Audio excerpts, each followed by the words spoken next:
Are you looking for an easy way to handle your family budget without having to invest a ton of time? Well, this video is for you.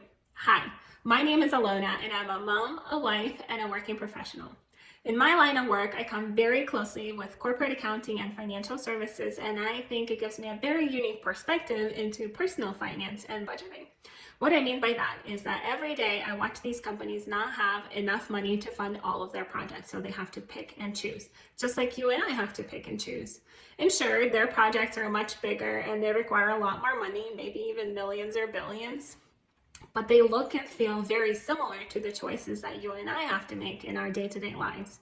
For example, maybe the company wants to build a new factory and they're considering one state or another state, and maybe they would even like to do both, but they only have money for one. So which one do they choose? The same thing can apply to us, but on a smaller scale.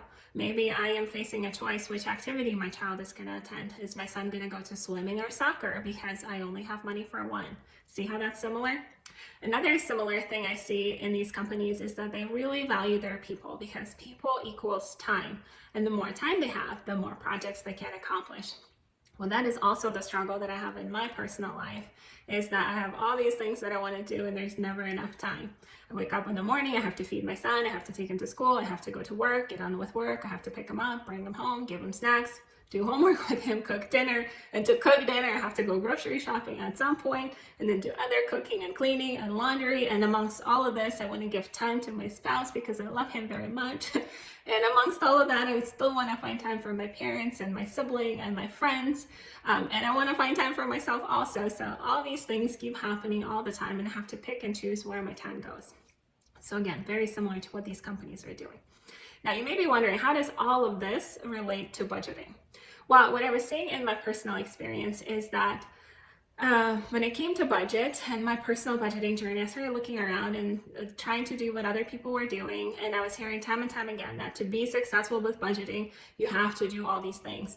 You have to track your expenses, and you have to categorize them, and you have to track the categories every week, and then every month, and then every year. And to do that, you have to have all these special supplies like notebooks or software, or maybe you need to have notebooks and software, or maybe you need envelopes, or maybe you need notebooks and software and envelopes. The list went on and on and on. The amount of time I was dedicating to this thing was insane. And I really, really tried. But on top of all these other family responsibilities that I already had, it just wasn't working. I felt like I was putting all this time and all this effort into this one project, and the result that I was seeing was not quite satisfactory to me. So I turned to looking at my companies, and I was like, well, if they have similar situation to mine, and theirs is much bigger. I'm one person and I'm trying to handle one family. They have these grand schemes going on and multiple people involved, and these people don't even talk to each other. How do they get things done, and how do they stay successful? And that's when I noticed that these companies never put their best effort forward. They only do enough work to be good enough. And the best reason to explain that really is the 80-20 rule. Like these companies typically would invest 20% of effort to get 80% of returns. They don't want to go a full 100% of effort to get the 100% of returns. They're looking for that minimum investment, biggest bang for their buck. And that's when aha moment happened for me. I needed something like that. I needed something that's going to take minimum time and minimum effort with my budgeting that's going to yield me these big results. So I looked around and I didn't find anything. So I invented my own system, and I call it the Easy Budget. It takes me less than 15 minutes a week to maintain. I do it on a weekly basis. Realistically, most weeks it takes me like 5 minutes to do.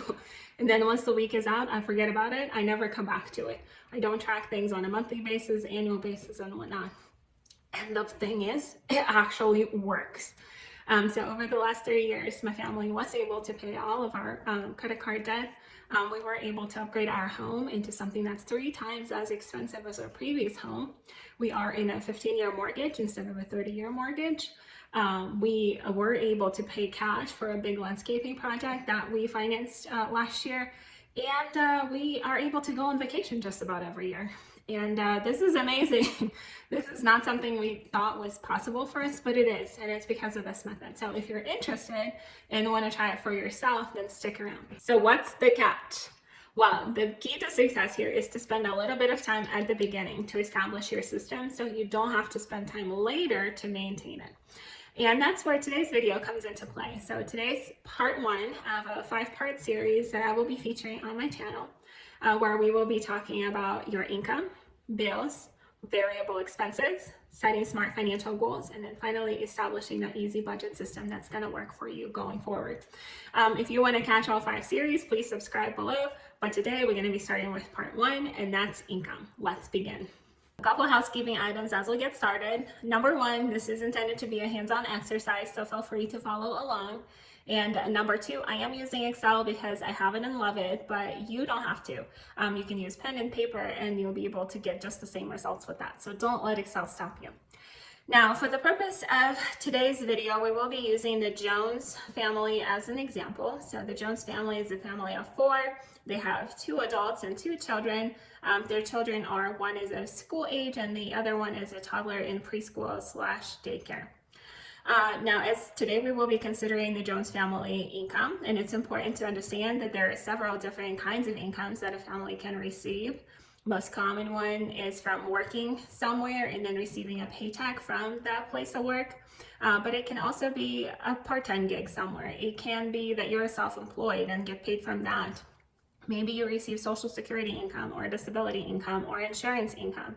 Whatever your income is, it's important to understand all of the places you get money from and how frequently you get paid from those places. Now, as I was preparing for this video, I have identified these 4 most common frequencies that people get paid. So maybe you get paid weekly, you may get paid every other week, you may get paid on the 15th and the 30th, or you may get paid monthly. Now, I went ahead and prepared the formulas for each one of those choices. So whatever applies to you, just pick the correct formula. As we look at our Jones family here, we do see that both spouses are working and bringing home the income. The first spouse brings home $1,500 every other week, while the second spouse brings home $1,000 on the 15th and the 30th. So the next step for us is to figure out what these paychecks mean on an annual, monthly, and weekly basis. And this is where our formulas come in handy.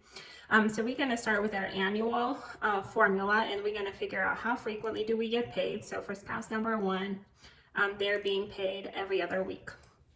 So we're going to find every other week in our cheat sheet and see what formula corresponds to that. So we're going to take their pay and multiply it by 26 paychecks. So equals our pay multiplied by 26. So spouse number 1 brings home $39,000 every year.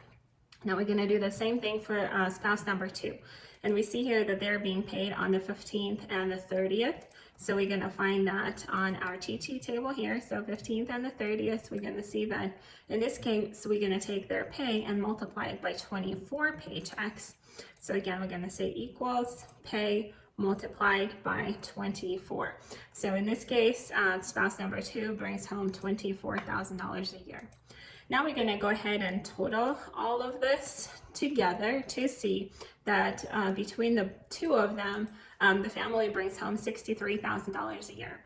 Now this is fairly common and fairly average for an American family, where in 2019, average U.S. income per household was roughly $73,000 per year. So after taxes and some of the deductions like health insurance, it's not uncommon to see numbers like these coming home. So the last 2 things we need to do is figure out our monthly and weekly incomes, and then again we're going to use our formulas over here. So to figure out our monthly amount, we're going to take our annual amount and divide it by 12 months. So fairly easy. 39,000 divided by 12, and then again equals 24,000 divided by 12.